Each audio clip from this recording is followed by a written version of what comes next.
Hello everyone, welcome to my YouTube channel GTS study by Saumya Agrari. आज हम लोग पढ़ेंगे क्लास 6 की सोशल साइंस हिस्ट्री का चैप्टर 7। आइए स्टार्ट करते हैं। Let's start. 7 from a kingdom to an empire. आज ये जो चैप्टर 7 है, इसमें आज हम लोग पढ़ेंगे कि राज्य से साम्राज्य कैसे बना। ओके, एम्पायर मतलब साम्राज्य होता है और किंगडम मतलब राज्य होता है। Okay, Roshan's rupees. Roshan clutched the crisp note that her grandfather had given her on her birthday. Roshan उस क्रिस्पी नोट्स को रखे था जो कि उसके ग्रैंडफादर ने उसको बर्थडे में दिया था। While she badly wanted to buy a new CD, she also wanted to just see and feel the brand new notes। जबकि वो एक नई सीडी खरीदना चाहती थी और उस जब पर वो जो नोट्स को, ब्रांडेड नोट्स को उसको देख भी रही थी, देखना भी चाहती थी और फील भी कर रही थी। It was then that she noticed that all of them had a smiling face of Gandhiji printed on the right and a tiny set of lines on the left. What were the lines? Therefore she wondered. तो उसने उसी समय notice किया कि वो जो note थी, note पे राइट साइड तो गांधी जी का स्माइल फेस था और लेफ्ट साइड लॉयंस की मतलब शेरों का एक छोटा सा समूह था। तो वो बहुत आश्चर्य हुई कि इस नोट्स में लाइंस कैसे। तो आगे हम लोग देखते हैं। अच्छा, ये जो आपको ये जो लाइन कैपिटल दिख रही है, ये आपको मतलब सारनाथ में, आप मैं पहले से ही बता रही हूँ कि सारनाथ में जब आप जाएंगे, अगर कभी भी गए, मौका मिला, तो वहाँ पे एक स्टोन पिलर है जिसमें कि ये स्टोन पिलर पे, उस पे टॉप पर इस आकृति को उभारा गया है। और मतलब इसकी तो बहुत बड़ी हिस्ट्री है जो कि आप धीरे धीरे क्लासेस में पढ़ते जाएंगे और पता चलेगा आपको। Okay, the lines that we see on our notes and coins have a long history. ये जो हम नोट्स पे, कॉइन्स पे शेरों को देखते हैं तो उसकी बहुत ही लंबी हिस्ट्री है। They were carved in stone and placed on top of a massive stone pillar at Sarnath, about which you read in chapter 6। Chapter 6 में जो कि हमने पढ़ा था कि सारनाथ पर एक स्टोन पिलर है जिसके टॉप पर इस आकृति को उभारा गया है। Ashoka was one of the greatest rulers known to history, and on his instruction inscription were inscribed on pillar as well as on rock surfaces। Ashoka इतिहास में बहुत ग्रेटेस्ट रूलर्स थे और उनके इंस्ट्रक्शन जो थे वो मतलब पिलर्स पे, रॉक सरफेस पे इंस्क्राइब करवाए गए थे। Okay, before we find out what was written in these inscription, let us see why his kingdom was called an empire. आइए हम देखते हैं कि इस इंस्क्रिप्शन में क्या लिखा है और इसे मतलब किंगडम से, ये इसके किंगडम से को मतलब एम्पायर क्यों कहा गया है, ऐसा हम लोग पढ़ेंगे। The empire that Ashoka ruled was founded by his grandfather Chandragupta Maurya more than 2300 years ago। लगभग 2300 साल पहले की बात है कि चंद्रगुप्त मौर्य जो कि अशोका के दादाजी थे, उन्होंने ही इस एम्पायर, इस साम्राज्य की स्थापना की थी। Chandragupta was supported by a wise man name Chanakya और कौटिल्य। चाणक्य और एक कौटिल्य, एक बुद्धिमान व्यक्ति था जिसका नाम चाणक्य और कौटिल्य था। ये चंद्रगुप्त को मतलब काफी सपोर्ट करते थे। कि many of Chanakya ideas were written down in book called the Arthashastra. Chanakya के बहुत सारे थॉट, विचार थे जो कि एक बुक में लिखे गए हैं जिसे अर्थशास्त्र कहा जाता है। Dynasty, when members of the same family become the rulers one after another, the family is often called as dynasty। Dynasty उसे कहते हैं जब सेम फैमिली के मेंबर एक के बाद एक रूलर, शासक बनते हैं तो उस फैमिली को डायनेस्टी बोलते हैं। The Mauryas were a dynasty with 3 important rulers, Chandragupta, his son Bindusara and Bindusara son Ashoka. यहाँ पे मौर्य में 3 डायनेस्टी दिखती, 3 रूलर्स हैं जो कि शासक हैं। एक पहले चंद्रगुप्त, चंद्रगुप्त के बेटे बिंदुसार, बिंदुसार का बेटा अशोका। ओके, एंड आगे है। अच्छा, इस मैप में दिखाया गया है, ये जो मैप 5 हम लोग देख रहे हैं, इस मैप में आपको दिखेगा कि कुछ साइट्स दी हुई हैं मौर्यन एम्पायर में, जो कि फेमस प्लेसेस थे कुछ, जैसे अभी आप आगे पढ़ेंगे, जैसे ये तक्षशिला है, पाटलिपुत्र है, उज्जैन है, ये कलिंगा है, ये सब के बारे में आप लोग देखेंगे। आइए देखते हैं। There were several cities in the empire marked with black dots on the map. These included the capital Pataliputra, Takshashila and Ujjain. देखिए यहाँ पे इसके एम्पायर में बहुत सारे सिटीज है, जो कि अभी मैंने बात किया, Pataliputra, Takshashila and Ujjain. Taxila was a gateway to the northwest, including Central Asia, while Ujjain lay on the route from north to south India. जो तक्षशिला है वो नॉर्थ वेस्ट में जाने का गेटवे है, मतलब सेंट्रल एशिया में भी, जबकि Ujjain north to south India जाने का रूट है। Merchants, officials and craft person probably lived in the cities. व्यापारी, ऑफिशियल, शिल्पकार, ये सब इस सिटी में रहते थे। In other areas there were villages of farmers and herders. इसके कुछ एरियाज, दूसरे एरियाज जहाँ पे मतलब किसान का गांव था और चरगवा थे, तो in some areas such as central India there were forests where people gathered forest produce and hunted animals for food. People in different parts of the empire spoke different languages. इसके कुछ एरियाज में, जैसे कि central India, वहाँ पे forest हुआ करते हैं, तो वो जो लोग फॉरेस्ट में रहते हैं वो लोग भोजन इकट्ठे करने के लिए फॉरेस्ट प्रोड्यूस को इकट्ठा करते हैं और एनिमल को भी हंटेड, शिकार किया करते थे। एंड और बहुत सारे जो अलग अलग पार्ट्स में इस एम्पायर में लोग रहते थे, वो अलग अलग लैंग्वेज भी यूज करते थे।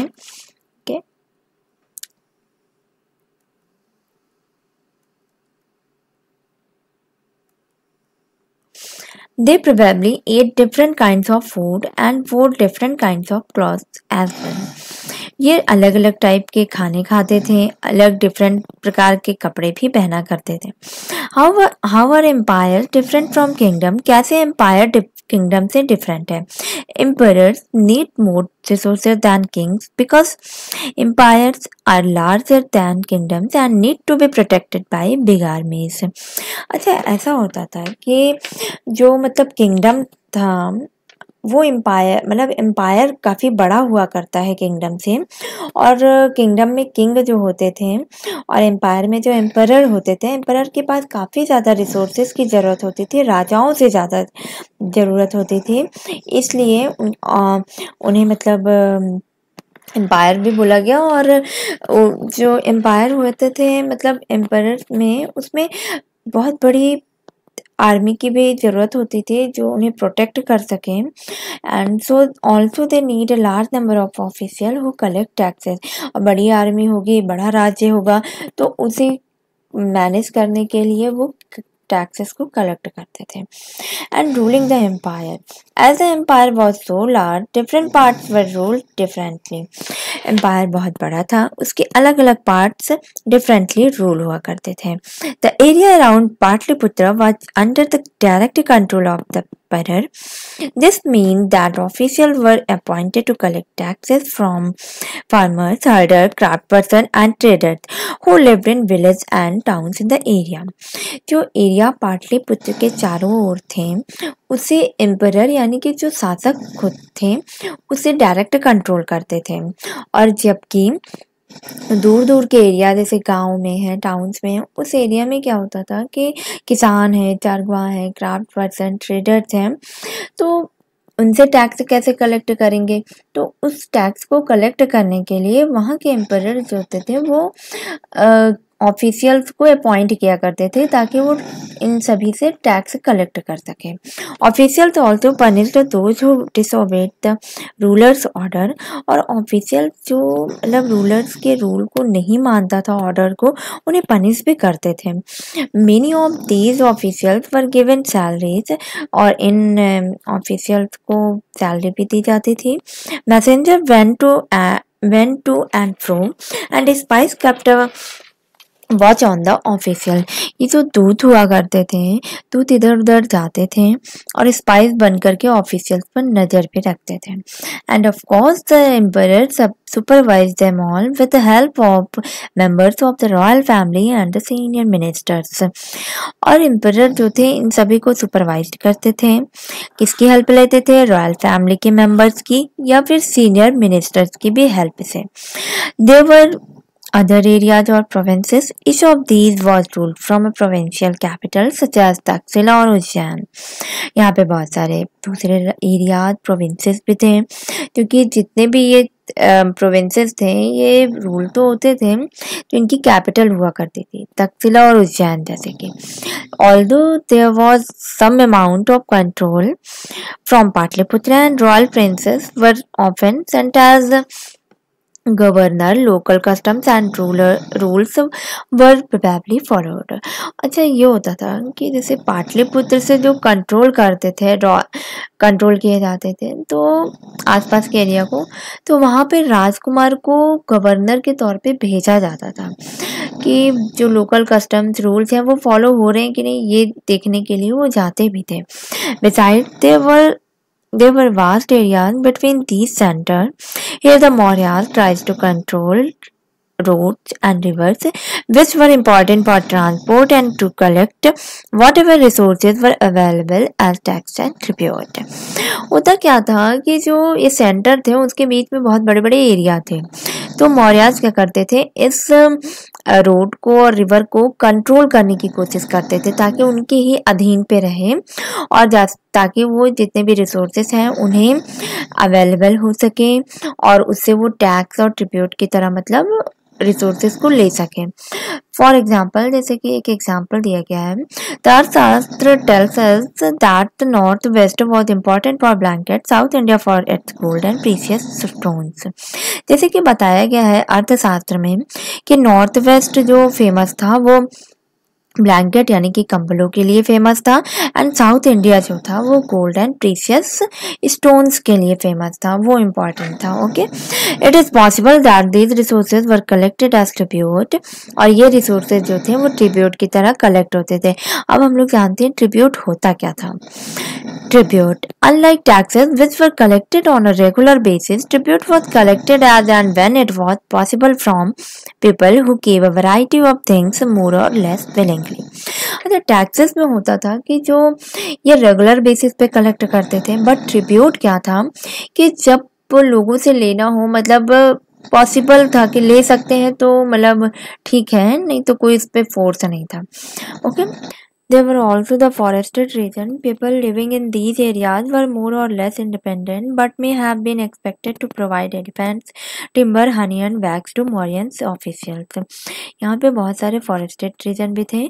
इस फॉरेस्टेड रीजन में लोग रहते थे और बहुत ही लेस, मतलब बहुत इंडिपेंडेंट तरीके से या कम भी, एंड बट जैसे इस फॉरेस्टेड एरिया में बहुत सारी प्रोडक्शन भी होती थी, फॉरेस्ट प्रोड्यूस्ड होते थे जो कि मॉडर्न ऑफिशियल्स को ये रीजन के लोग जो थे वो प्रोवाइड करते थे, जैसे कि elephant, timber, honey and bags दिया करते थे। And the emperor and the capital. Megasthenes एक साम्राज्य और उसकी सिटी के बारे में बताया गया है। Megasthenes was an ambassador who was sent to the court of Chandragupta by the Greek rulers of West Asia named Seleucus Nicator। एक सेलुकस निकेटर नाम का व्यक्ति था जो कि वेस्ट एशिया का ग्रीक रूलर मतलब था, और इसके द्वारा चंद्रगुप्त की कोर्ट में भेजा गया था। सॉरी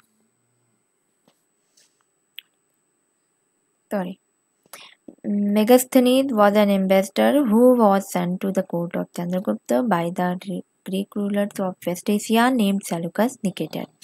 मेगास्थनीज एक एम्बेसडर था जो कि चंद्रगुप्त की कोर्ट में गया था, और किसने भेजा था उसे? वेस्ट एशिया के ग्रीक रूलर्स के द्वारा, क्योंकि उसका नाम सेलुकस निकेटर था। Megasthenes wrote an account about what he saw, here is a part of his description. Megasthenes में क्या देखा हो ये सब डिस्क्रिप्शन में लिखा है, आइए देखते हैं। The occasion on which the emperor appears in public are celebrated with grand royal procession इस मतलब ओकेजन होता था जिस पर कि एम्परर जो थे, शासक जो थे, वो पब्लिक के बीच में जब जाते थे तो वहाँ पे ग्रैंड और रॉयल तरीके से सेलिब्रेट किया जाता था। He is carried in a golden palanquin, मतलब उन्हें गोल्डन सुनहरी पालकी में ले जाते थे और his guards ride elephant decorated with gold and silver. उनके जो गार्ड थे वो एलिफेंट को डेकोरेट करते थे जो कि गोल्ड और सिल्वर से। Some of the guards carry trees on which live birds including a flock of train parrot circle about the head of the bearer. कुछ गार्ड जो थे वो ट्रीज को मतलब कैरी करते थे, ले जाते थे, इस पर चिड़िया रहती थी और एक ट्रेंड पैरट तोतों का समूह भी चलता था जो कि एम्परर के सर के चारों ओर चलता था। The king is normally surrounded by armed women. जो राजा हुआ करते थे वो आर्म्ड वुमेन के द्वारा भी सराउंडेड थे। He is afraid that someone may try to kill him, और उन्हें डर रहता था कि कहीं कोई उन पे हमला ना करते। He has special servant to taste the food before eats. He never sleeps in the same bedroom for 2 nights. वो इनके पास स्पेशल सर्वेंट हुआ करते थे जो कि भोजन बनाते थे, बट वो तभी भोजन खाते थे जब उनके सर्वेंट पहले टेस्ट किया करते थे, और वो कभी भी सेम बेडरूम में 2 रात नहीं सोते थे। And about Patliputra, modern Patna, he wrote, "This is a large and beautiful city." Pataliputra जो कि इस समय मॉडर्न पटना के नाम से जाना जाता है। उन्होंने ये भी लिखा कि ये बहुत ही बड़ा और खूबसूरत शहर था। It is surrounded by a massive wall. It has 570 towers and 64 gates. और ये बहुत ही बड़ी दीवार से घिरा हुआ था जिसमें 570 towers and 64 gates थे। The houses of 2 and 3 stories are built of wood and mud bricks. The king's palace is also of wood and decorated with stone carving. It is surrounded with gardens that include for keeping birds. ये क्या था कि जो घर वहाँ पे थे वो 2 या 3 स्टोरी मतलब 2 या 3 माले का हुआ करता था और जो कि वुड लकड़ी और मड ब्रिक का बना था। और किंग राजा का जो पैलेस था वो वुड और से बना था और स्टोन कार्विंग से डेकोरेट था, और चारों तरफ गार्डन हुआ करते थे और उसमें बर्ड्स भी थी। ओके, ये कुछ क्वेश्चन है, आप देखिएगा। Asoka, a unique ruler. The most famous Mauryan rulers was Asoka. Mauryan ruler जो कि famous एक ruler था जिसका नाम अशोका था। He was the first ruler to try to take his message to the people through inscription. Most of the Ashoka's inscription were in Prakrit and were written in the Brahmic script. उसने सबसे पहले मतलब ऐसा पहला शासक था जिसने अपने मैसेज को लोगों को इंस्क्रिप्शन के थ्रू पहुंचाया था, और अशोका के कुछ इंस्क्रिप्शन जो कि प्राकृत में भी लिखे गए हैं, ब्राह्मी स्क्रिप्ट में भी हैं। अशोका वार इन कलिंगा, एक कलिंगा राज्य था जो कि कोस्टल उड़ीसा के साइड मिलेगा, आपको मैंने बताया था पेज नंबर 5 और पेज नंबर 63 में और मैप 5 में देखिए, जो कि ये कोस्टल एशियन का पुराना नाम था Kalinga. Ashoka fought war to conquer Kalinga, Ashoka ने इस राज्य को जीता था युद्ध में। However, he was so horrified when he saw the violence and bloodshed that he decided not to fight any more wars. और जबकि वो बहुत ही मतलब डर गया था, बहुत हॉरिफाइड हो गया था ये देखकर कि हिंसा ब्लड चारों तरफ था, तो उसने उसी समय डिसाइड किया कि अब उसके आगे कोई भी युद्ध नहीं लड़ेगा। He is the only king in the history of the world who gave up conquest after winning a war. वो एक ऐसा इकलौता राजा था पूरे वर्ल्ड के हिस्ट्री में जो कि जीतने के बाद भी अपने राज्य को वापस दे दिया था। अशोकाज इंस्क्रिप्शन डिस्क्राइबिंग मतलब छोड़ दिया था उसको। Okay, Ashoka's inscription describing the Kalinga war. अब हम बताते हैं कि अशोका के इंस्क्रिप्शन में कलिंगा वार के बारे में क्या डिस्क्राइब किया गया। This is what Ashoka declare in one of his inscription. और अशोका ने मतलब इस इंस्क्रिप्शन में बताया था कि क्या क्या उसने डिक्लेयर किया था। ये है 8 years आफ्टर बिकमिंग किंग आई कॉन्कर्ड कलिंगा। मैं राजा बनने के बाद 8 साल 8 साल मतलब राजा बनने के बाद 8 साल बाद मतलब उसने कलिंगा को जीता था। About 1.5 lakh people were captured and more than 1 lakh of people were killed. 1.5 lakh से ज़्यादा लोग कैप्चर किए गए थे और 1 लाख से ज़्यादा लोग को मारे गए थे। This filled me with sorrow. Why? मैं दुख से भरा हुआ हूँ क्यों? Whenever an independent land is conquered, lakhs of people die and many are taken prisoner. Brahmins and monks also died. जबकि जो इंडिपेंडेंट लैंड थे उसे जीता था उसने और बहुत सारे लाखों लोग खत्म हो गए थे, कुछ कैदी बनाए गए थे, ब्राह्मण जो थे और जो साधु थे ये सब भी खत्म हुए थे उनमें। People who are kind to their relatives and friends to their slaves and servant die or lost their loved ones. लोगों को दयालु मतलब लोग जैसे लोग थे जो मारे गए थे उनमें से कोई ना कोई किसी का रिलेटिव रहा होगा, किसी के फ्रेंड्स थे, किसी के सर्वेंट गुलाम मारे गए होंगे, कोई उनके कोई ना कोई चाहने वाले रहे होंगे। तो इसलिए मतलब हिंसा नहीं करनी चाहिए थी और एक दूसरे के प्रति प्रेम रखना चाहिए था। That is why I am sad and have decided to observe Dhamma and to teach other about it as well. जिसके कारण मैं दुखी हूँ और मैंने डिसाइड किया है कि मतलब उसने निश्चय किया था कि वो धम्मा को ही ऑब्जर्व करेंगे मतलब उसको लेंगे और लोगों को इसके बारे में बताएंगे। I believe that winning people over through Dhamma is much better than conquering them through forces. कोई विजय इंसान अगर कोई विजेता बनना चाहता है तो धम्मा के थ्रू ही बने, जो कि फोर्स करने की तुलना में ज़्यादा बेस्ट है। मतलब अगर आप धम्मा के थ्रू लोगों को जीतेंगे तो वो ज़्यादा बेस्ट होगा बजाय फोर्स करने के। I am inscribing this message for the future so that my son and grandson after me should not think about war. मैं मतलब इस मैसेज को फ्यूचर में इंस्क्राइब कर रहा हूँ ताकि मेरे पुत्र मेरे पोते ये सब मतलब युद्ध के बारे में नहीं सोचें। Instead they should try to think about how to spread धम्मा। और इसके बजाय उन्होंने मतलब कैसे मतलब धम्मा को स्प्रेड किया ये सोचना चाहिए। ओके, धम्मा मतलब धर्म से है यहाँ पे। ओके, वो धम्मा प्राकृत वर्ड है और धर्म संस्कृत वर्ड है। What was Ashoka's dhamma? अशोका का धम्मा क्या है? Ashoka's dhamma did not involve worship of god और परफॉर्मेंस ऑफ सैक्रिफाइस। अशोका का धम्मा किसी भी भगवान की पूजा या कोई यज्ञ का परफॉर्मेंस नहीं इन्वॉल्व करता है।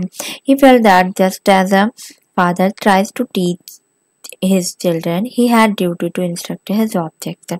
उसने महसूस किया कि जैसे पिता अपने बच्चों को पढ़ाने की कोशिश करते हैं, शिक्षा देने की कोशिश करते हैं, वैसे ही मतलब उसकी भी ड्यूटी बनती है कि सब्जेक्ट को इंस्ट्रक्ट करें। He was also inspired by the teaching of the Buddha, और वो बुद्धा की टीचिंग शिक्षा से भी बहुत इंस्पायर था, प्रभावित थे, जो कि चैप्टर 6 में हमने पढ़ा था।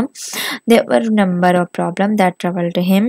People in the empire followed different religions and sometimes led to conflict. और बहुत सारी प्रॉब्लम्स उसने ट्रबल किया, झेला, जो कि इस एम्पायर में जो लोग रहते थे वो डिफरेंट तरीके के रिलीजन धर्म के लोग थे, उनमें काफ़ी कॉन्फ्लिक्ट, काफ़ी विवाद भी था।